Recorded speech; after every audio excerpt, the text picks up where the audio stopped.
Assalamualaikum warahmatullahi wabarakatuh. Kembali lagi bersama channel Dunia Horor, channel yang menceritakan kisah-kisah mistis atau kisah-kisah horor. Sebelum mendengarkan atau menonton video ini, jangan lupa untuk klik tombol subscribe, like, dan komen. Tak perlu lama-lama, kita langsung ke ceritanya. Cerita ini yang berjudul Malam Jumat Kliwon. Aku melihat jam menunjukkan pukul 1 pagi. Ini adalah hari ketiga aku tidur larut gara-gara laporan PKL yang belum selesai. Karena aku sangat malas, akhirnya tugasku menumpuk dan membuatku harus begadang untuk beberapa hari ini. Kak Fihin akhir-akhir ini menjadi temanku dalam mengerjakan tugas. Selain itu, sebuah radio dan TV juga membantuku dari rasa bosan mengerjakan laporan ini. Adekku kos di sebuah kosan yang memiliki kamar cukup banyak. Kamarku bernomor 19 yang letaknya tepat di tengah lorong. Namun aku nyaman di sana. Suatu hari di kampus temanku bilang dia lagi kebelet dan terus-terusan buang air besar. Sepertinya temanku Aji ini kurang enak badan. Untuk itu dia meminjam kamar kosku untuk beristirahat, karena aku masih ada urusan di kampus. Aku pun memberikan kunci kamar kosku kepada temanku. Aji pun langsung pergi ke kosanku, sementara aku masih menunggu Pak Ridwan, dosenku. Tetapi beliau tidak datang. Apa boleh buat, kira-kira jam 6 sore aku pun kembali ke kosan. Sampai di depan kosan, terlihat lampu kamarku menyala. Ketika aku akan membuka pintu, ternyata pintunya dikunci dari dalam. Aku pun mengetuknya. "Ji, bangun. Aku udah datang nih, bukain pintunya dong," ucapku.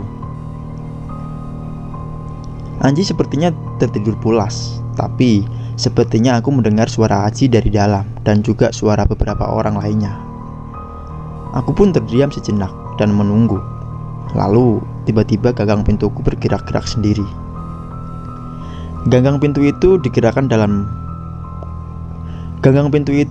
dari dalam sambil terdengar suara tertawa kecil dari dalam kamar.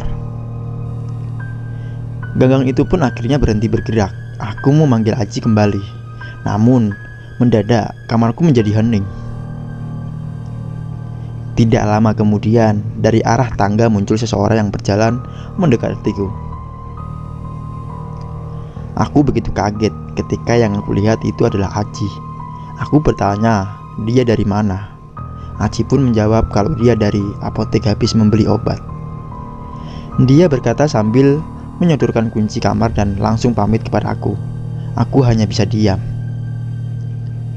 Setelah Aji pulang, aku langsung membuka pintu kamarku yang ternyata terkunci dari luar. Di dalam ruang kamarku memang tidak ada siapa-siapa. Seketika bulu kuduku berdiri. Aku memeriksa ruang kamar yang tampak jelas benar-benar kosong itu.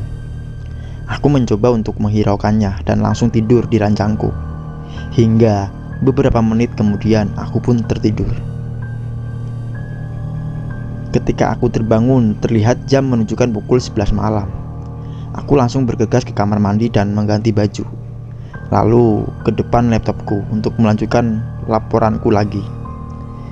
Sepertinya tugas laporan ini membuatku lupa akan kejadian tadi. Namun tak lama kemudian aku mendengar suara berisik, seperti orang-orang mengobrol dari arah luar kamarku. Aku lalu membuka pintu dan melihat keluar. Di lorong tidak terlihat siapapun. Namun suara ribut itu masih terdengar jelas karena sangat ribut. Aku pun membanting pintu agar terdengar menyindir mereka.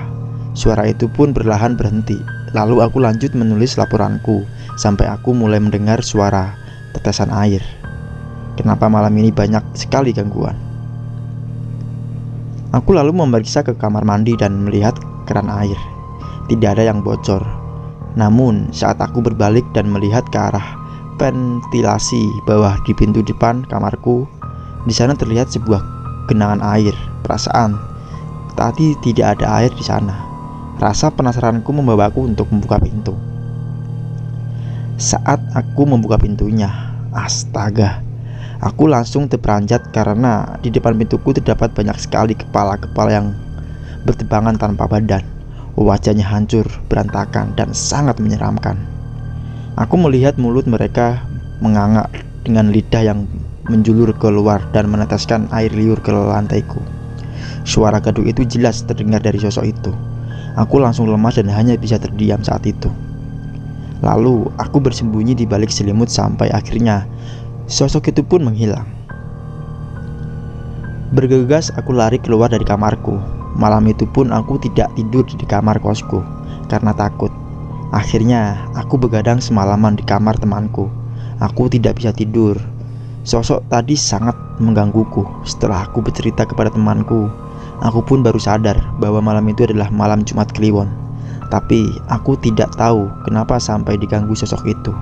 Mungkin terkadang sesuatu yang terjadi itu memang tidak perlu ada alasannya. Cerita pun selesai.